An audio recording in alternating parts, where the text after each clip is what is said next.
नमस्कार, आप सभी का स्वागत है मनोज तिवारी टॉक शो में। आज हम बातचीत करने जा रहे हैं श्याम सुंदर सिंह पटेल जी के साथ, जो कि एक समाज सेवी हैं। साथ ही वो बहुत सारे संगठनों से जुड़े हुए हैं और बीजेपी के लिए वो राजनीति के तहत भी जुड़े हैं एक नेता के तौर पर। बहुत बहुत स्वागत है श्याम सुंदर जी आपका। सबसे पहले सवाल मैं ये करना चाहूँगी कि आप एक समाज सेवी हैं और इसके तहत आप बहुत सारे लोगों से जुड़े हैं, तो आपकी शुरुआत कहाँ से हुई है समाज सेवी के रूप में? मेरा परिवार स्वतंत्रता संग्राम सेनानी परिवार है। मेरे आजा परपाजा देश के लिए अंग्रेज़ों से लड़ाई लड़ी थी। उसके बाद हमारे बाबा जी उसी संस्कार से जुड़े हुए देश सेवा, समाज सेवा और शिक्षा की ओर ध्यान दिया। हमारे पिताजी और हमारे चाचा लोगों को बहुत अच्छी शिक्षा दिया।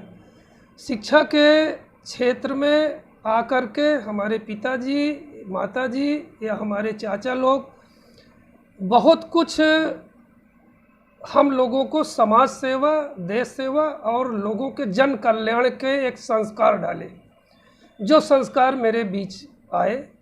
और हमने जूनियर हाई स्कूल में एक सहायक अध्यापक के तौर पर अध्यापन का कार्य शुरू किया। साथ साथ हम लोकल स्तर पे पत्रकारिता का काम करते थे, पत्रकार भी थे। लेकिन धीरे धीरे जैसे जैसे मुझे समाज में लोकप्रियता हासिल हुई, लोगों को अच्छा लगने लगा मेरे कार्यों को, तो उसी बीच में 1971 में बांग्लादेश की लड़ाई हुई भारतवर्ष की, और देश के जवानों ने बड़ी बहादुरी दिखाई, पाकिस्तान को परास्त करके बांग्लादेश का एक देश का उदय किया। उस तत्कालीन प्रधानमंत्री माननीय श्रीमती इंदिरा गांधी जी ने, वो मेरे दिमाग में बहुत प्रभाव डाल दिया कि अब मुझे देश सेवा के लिए सेना में जाना है। और मैं अध्यापन और पत्रकारिता का कार्य करते करते मेरे मन में हिलोरे ले रहा था कि कब मैं सेना में जाऊं कि मैं देश सेवा का काम करूं।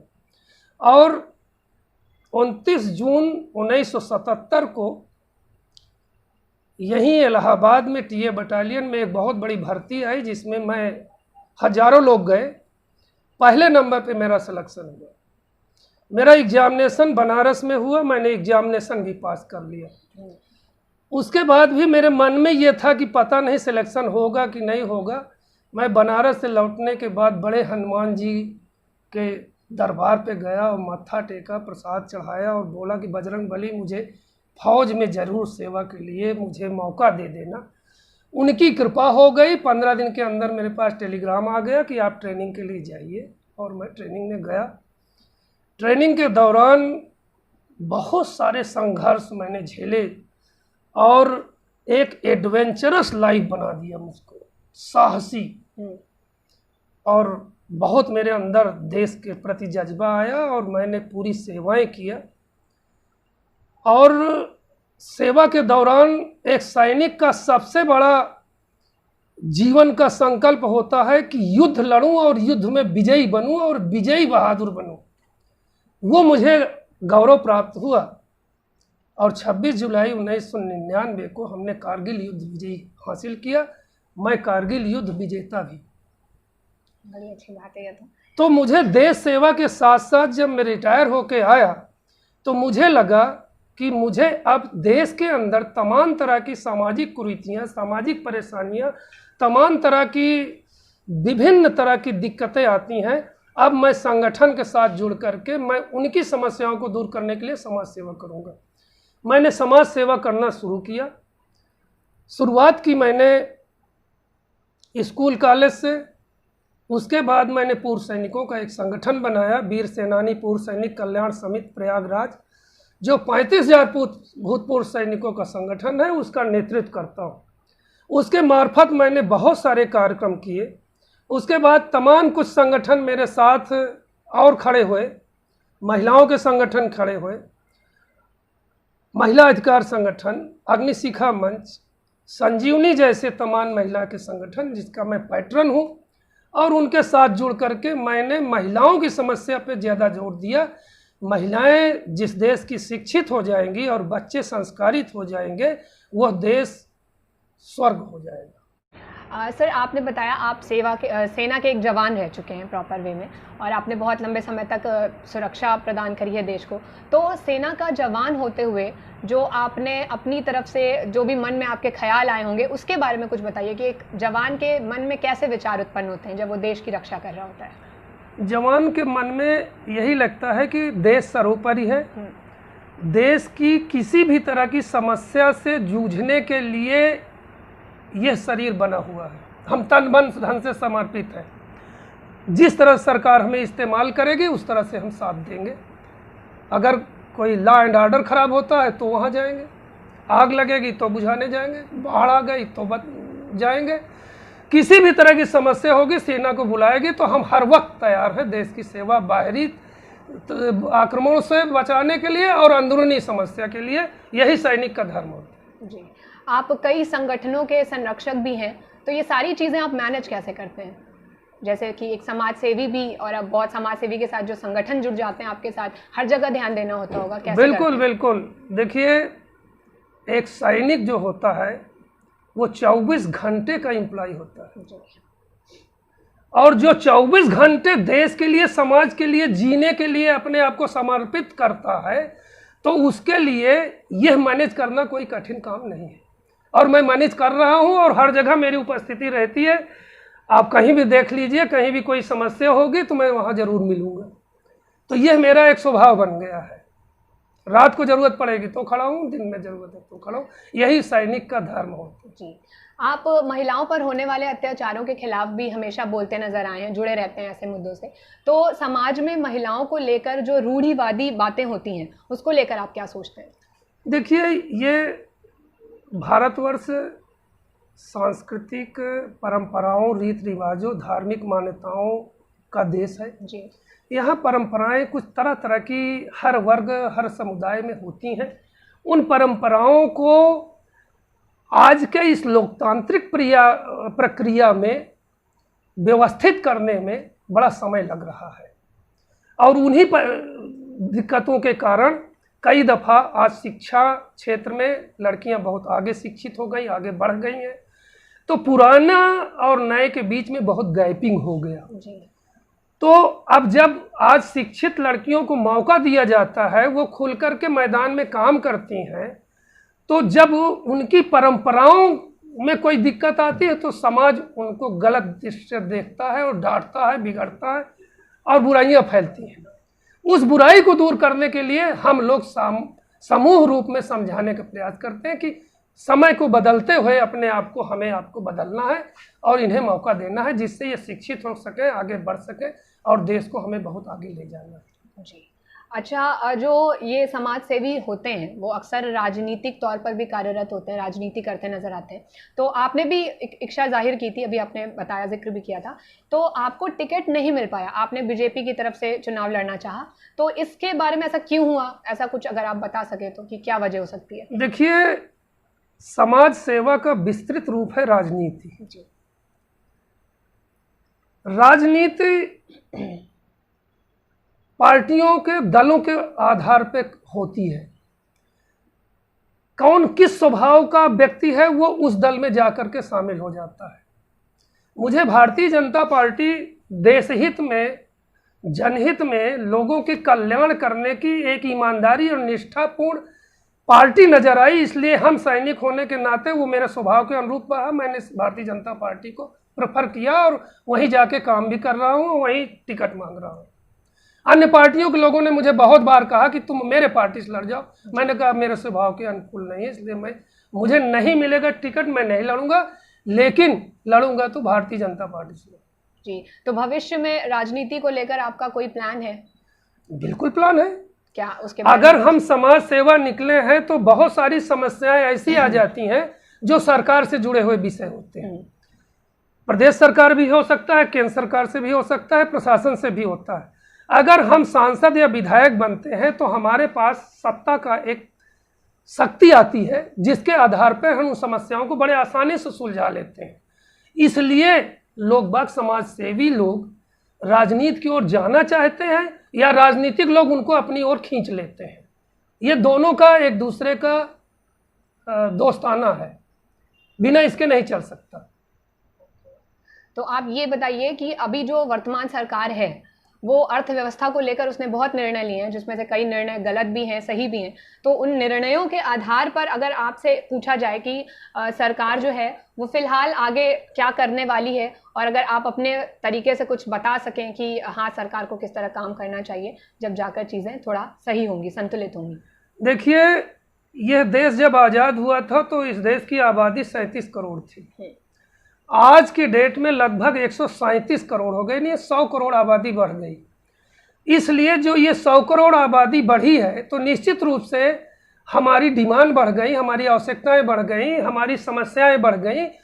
तो सरकार के पास संसाधन तो बहुत विस्तृत नहीं हुए, लेकिन जनसंख्या की बढ़ती चली गई। आज युवा बेरोजगार हो रहा है, संख्या में युवाओं की संख्या ज़्यादा हो गई है। और ये कोरोना पीरियड में भी एक समस्या आ गई, जिसके वजह से जो हमारे कम शिक्षित रोजगार पाए हुए थे फैक्ट्रियों में, वो भी बेरोजगार होके आज गए। पढ़े लिखे लोग समय पे नौकरियां न पाने से वो बेरोजगार। तो ये जो समस्या एक खड़ी हुई, जिस पे सरकार चिंतित है और प्रयासरत है कि धीरे धीरे इसको व्यवस्थित किया जाएगा। जहाँ तक अर्थव्यवस्था की है, सरकार पूरा प्रयास कर रही है कि वो कहीं भी विश्व स्तर पे अपने आप को कमजोर न होने दे, इसका उसका पूरा प्रयास चल रहा है। सरकार की ये जिम्मेदारी होती है, चाहे किसी दल के सरकार हो। और इतनी सब समस्याएं कोरोना के बीच में पूरे विश्व लेवल की हैं, भारत में भी हैं। इतनी सब स्थिति के बाद भी देश शांतिपूर्वक चल रहा है। लोग खा पी रहे हैं, लोग चल फिर रहे हैं और जी रहे हैं। सरकार मरने नहीं दे रही किसी को। तो ये अर्थव्यवस्था एक दिन सब ठीक हो जाएगी, घबराना नहीं है। बिल्कुल, ओके। जीवन संघर्षों का नाम होता है हौसलों से काम। हौसला हम में होना चाहिए, हौसला समाज में होना चाहिए, हौसला सरकार में बैठे हुए लोगों पे होना चाहिए, क्योंकि हमारी उंगली से ही सरकार बनती है। हम हौसलेबार हैं, हौसला रखते हैं, घबराएंगे नहीं। अर्थव्यवस्था ठीक होगी, कोरोना एक दिन जाएगा, हम जीतेंगे, देश ऊंचाइयों पे पहुंचे। जी, फिलहाल वक्त है एक छोटे से ब्रेक का। उसके बाद हम पटेल जी से और भी बहुत सारी बातें हैं जो करने वाले हैं। तब तक आप देखते रहिए।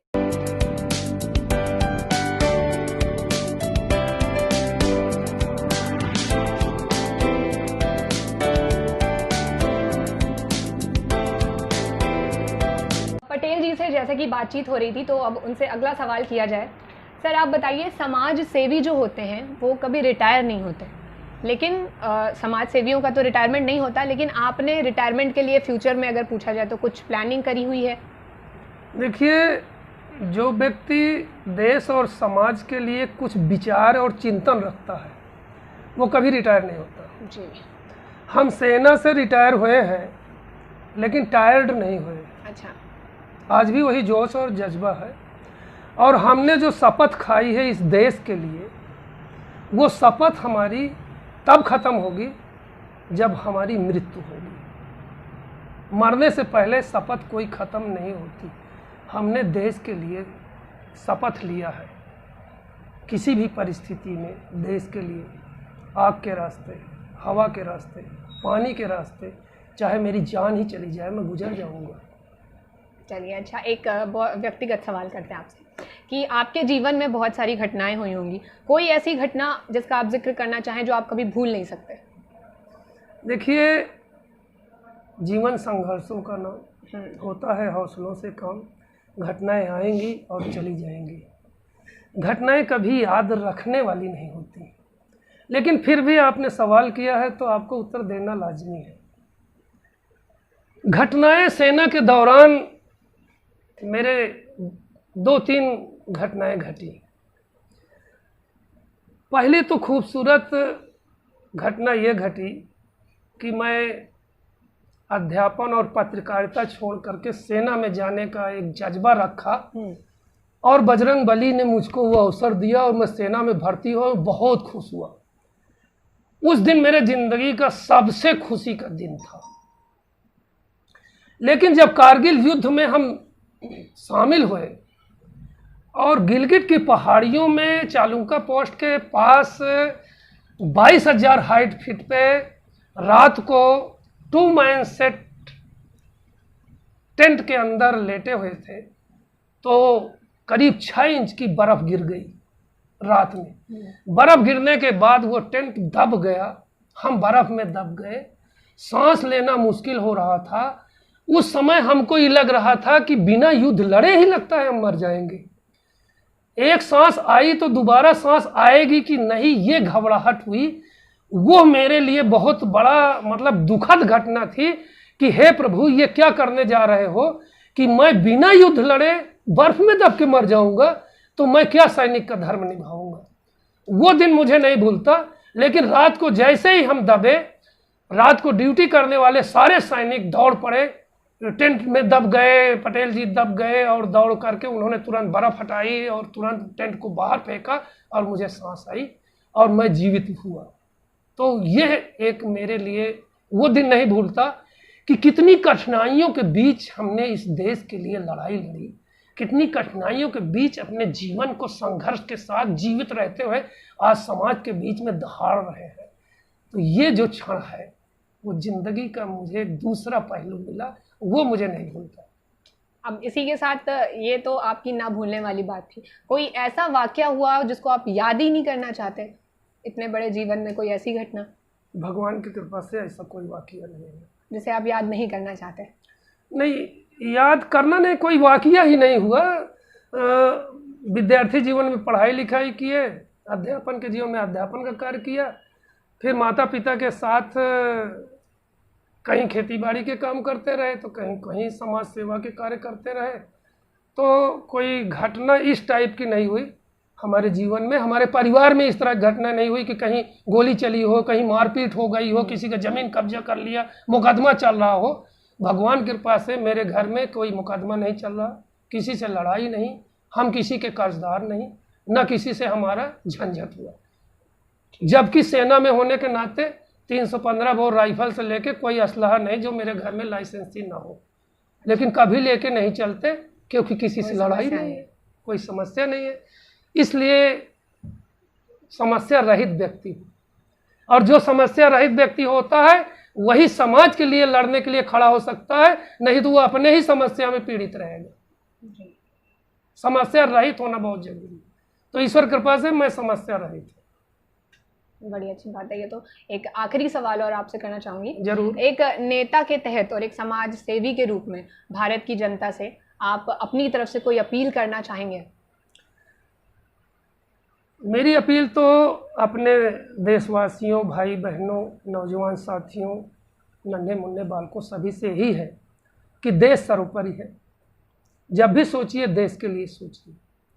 देश की संस्कृति, सभ्यता, परंपराओं और मान्यताओं पर चलते हुए सबके साथ आपसी सौहार्द, भाईचारा का व्यवहार कायम रखते हुए अपना विकास करना, देश का विकास करना, समाज का विकास करना, यही मेरा संदेश है, यही विचार है।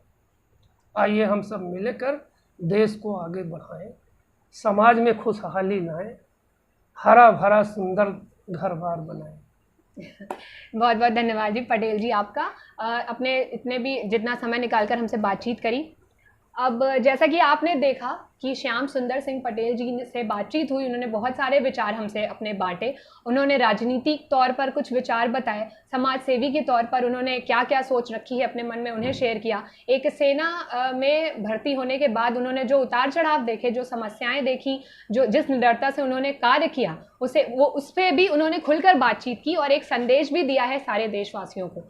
फिलहाल अब नए व्यक्तित्व के साथ आपसे अगले वीडियो में मुलाकात होगी। तब तक के लिए बहुत बहुत शुक्रिया और देखते रहिए मनोज टॉक।